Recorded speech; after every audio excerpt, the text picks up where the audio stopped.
Pemirsa, diduga kuat ada penyimpangan pembangunan jalan Pasar Pagi Betung dibuat asal-asalan sehingga sudah alami kerusakan walau belum dipakai. Jalan yang terlihat mulus ternyata rapuh.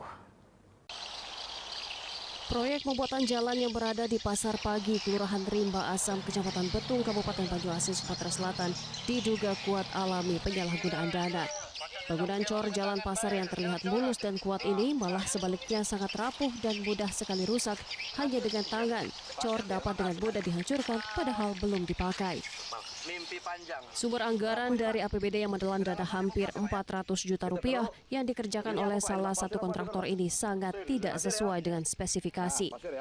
Cor yang seharusnya memiliki ketebalan 15 cm hanya setebal 5 cm, bahkan di beberapa bagian hanya 2 cm.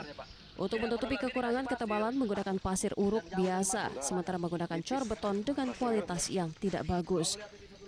Masyarakat yang menemukan adanya indikasi korupsi berkesimpulan bahwa apa yang dikerjakan terhadap pembangunan jalan pasar tidak sesuai spesifikasi dan tidak cukup volume sebagaimana mestinya, dan meminta kepada pihak terkait untuk membongkar dan kembali dikerjakan sesuai rancangan anggaran pelaksanaan.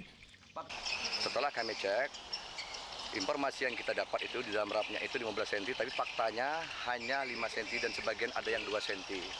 Kemudian banyak juga beberapa yang menggantung, Pak. Artinya corannya tidak sesuai dengan apa yang diharapkan lah, seperti itu. Betul-betul tidak layak karena kondisi jalan ini mungkin dipakai 1 hari pun sudah jebol. Jadi dengan bahannya ini tidak sesuai dengan rap yang mereka laksanakan. Dari Banyuasin, Ahmad Syaiful, Ayus, laporkan.